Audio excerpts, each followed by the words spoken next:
Degree से हमारे नुमाइंदे साजिद अली नौशाद की रिपोर्ट के मुताबिक जमात इस्लामी डिग्री और अल-खिदमत फाउंडेशन के ज़ेर-ए-तमाम इतवार को डिग्री में मौसम सरमा की शिद्दत बढ़ने के साथ सफ़ेद पोश और मुस्तहिक अफराद की मुश्किलात और परेशानियों के पेश नज़र इन्हें सर्दी से बचाव के लिए 100 से ज़ायद घरानों में गर्म कंबल लिहाफ तकसीम किए गए।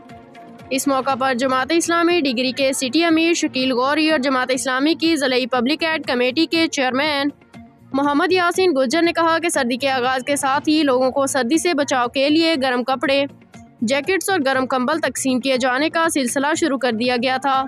आज मज़ीद 100 से ज़ायद घरानों में सर्दी से बचाव के लिए गर्म कंबल तकसीम किए गए हैं और ये सिलसिला मौसम सरमा में जारी रहेगा। अवाम जमात इस्लामी और अल-खिदमत फाउंडेशन के साथ दें, क्योंकि ये वह जमात है जो हर मुश्किल वक्त में इनके साथ खड़ी है और इनके मसाइल और मसाइब हल करने का अज़म रखते हुए इनके लिए कोशा है।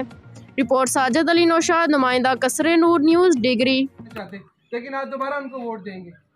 पिछले 75 सालों से कौम इसी तरह हो रही है। आटा 150 रुपए किलो पे पहुंच गया है। कभी गौर किया आप लोगों ने? खरीदते हो ना आटा, इंसान की बुनियादी जरूरत है। ये जो जरी मुल्क है, ये खुद गंदम पैदा करता है। ये इसको पाकिस्तान बनने से पहले अकेला सूबा पंजाब पूरे जनूबी एशिया को, ऑस्ट्रेलिया, रूस की रियासतों को और अरब ममालिक को, सबका सिर्फ एक सूबा जो है पेट भरता था।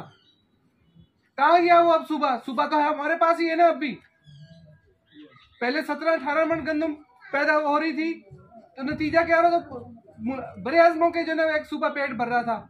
अब हमारा पूरा सिंध का मैदानी इलाका है, खैबर पख्तूनख्वा का मैदानी इलाका है, इसी तरह हमारे दीगर और बहुत सारे मैदानी इलाके, बलोचिस्तान का आधे से ज्यादा हिस्सा मैदानी इलाका है।